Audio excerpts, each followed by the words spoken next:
How you doing, bud? Good. How are you? What's up? I just I know wanted to this make name. a comment. And well, first off, Rich and Roy, both you guys changed my life. Thank you, So, man. Appreciate it. yes. Um, in any case, I wanted to comment that I think Islam is probably going to be resistant to feminization, and the Oh, you'd More reason be I so. surprised. Yeah. You'd be It'll be the surprised. last holdout. It'll Yeah. definitely be the last holdout. Yeah.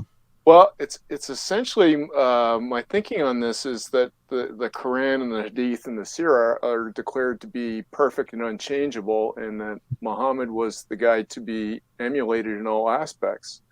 So Mhm. any changes to it, then they brand you as an apostate. Mhm. And if you're a Catholic, you might get excommunicated. But if you're an apostate in Islam, well, the consequences are a little more severe. I'll tell Mm. you what the problem is with that is that boys want girls, Yep. and boys will do whatever it takes to get girls, and girls are susceptible to these narratives, right? I've already talked to a lot of dudes. There's a guy, I think he goes by, what's his name? He's been on my show a couple of times. I think you've seen him as well, Rolo. It's like Arab Red Pill or something like that. He's in, Pablo American? Correct. no. I think he's in Syria, but Mm. I did a collab on his channel and took some call-ins, and I've had a few Muslim guys, call into my shows like over the years, and there's a lot of plugged-in beta Muslims out there, Mm. and there's some women that are being affected by the toxic version of feminism that we see today. That's about supremacy and reach. So is Islam gonna do well against that? Better than some of the other religions, I think. But I think it'll be the last it's holdout, to be yeah. honest with you. I think right now, depending on the socioeconomic status of that particular country, you will see the Western influence of feminism and gynocentrism by inch or by mile find their way into those countries and into those societies.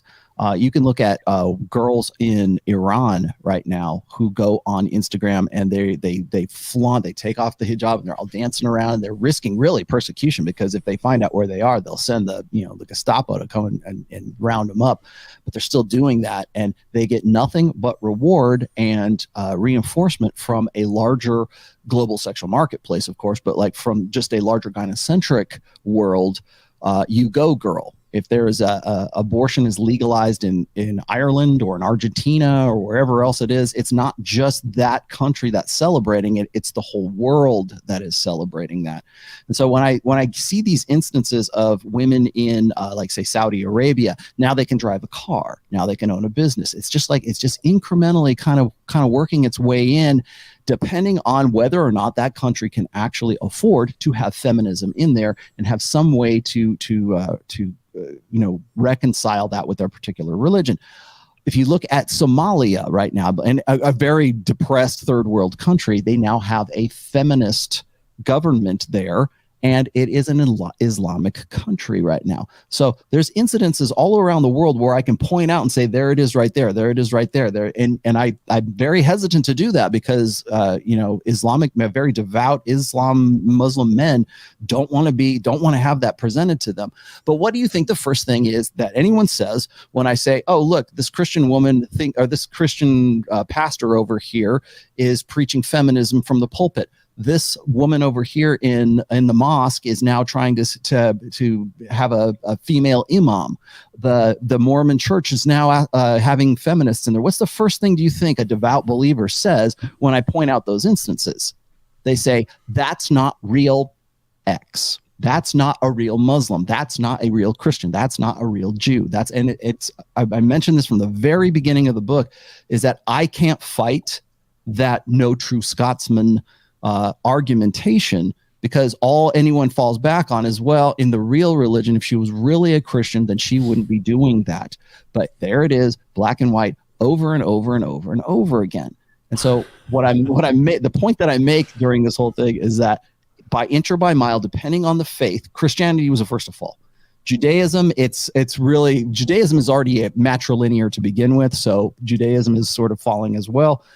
Islam, slower than all the rest of the Abrahamic religions, but after a while, give it one or two generations, and I think you're going to see it will fundamentally change in the larger respect.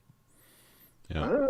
I have my doubts on that because it's like I was saying that and in the case of the no true Scotsman in Islam, that makes you an apostate, and the Mm-hmm. penalty is rather severe. And Mm-hmm. I think they make accommodations in Muslim minority countries, but in Muslim majority countries, I think it's a little bit different. Yeah, and they will until such time as the religion expands into larger westernized countries and the influence of gynocentrism assimilates those religions. So yeah, you could say, well, in Somalia, in what is it, Boko Haram, in Central Africa, wherever else, yeah, you might be right, where they can still get away with that. But in larger countries such as like the United States, the UK, wherever else, where there's a state that protects women from that, then you're going to see that religion change, at least fundamentally, in that state. So what's the real religion? When the majority are more feminized and the minority are the ones who are the apostates, right? Are the ones that are enforcing that. Don't we have Muslim women in the U.S. Senate that are feminists? Yes. Yeah. Talib. Yeah. What's her Talib Rashid, and then there's another Yeah. one. It's like a cancer. uh, It's just going to try to spread and go as far as it can and leech off the host.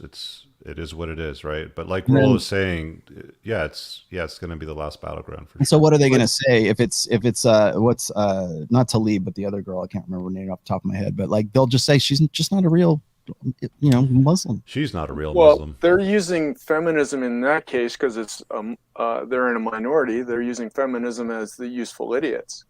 Like I would suggest that, while they're in the majority, then they're going to use feminism or anything else to advance their cause. But probably a more accurate model would be as if you look at Lebanon, which formerly was Christian and now is Muslim majority. When they're in the majority, then the rules change, and you get locked down or stricter rules, right? Yeah. Return to the unchanging book. But anyway, that's just my take on it. Cool, man. Great thoughts. Thanks. All right. We're at the 90. Well, we're past Ilhan 90 Omar, minutes. that's who it is. Yes. Ilhan, yeah, that's it. Yeah. Go ask Abu American whether he thinks Ilhan Omar is a real Muslim. Oh, he will You'll not get a be really happy good to answer from him.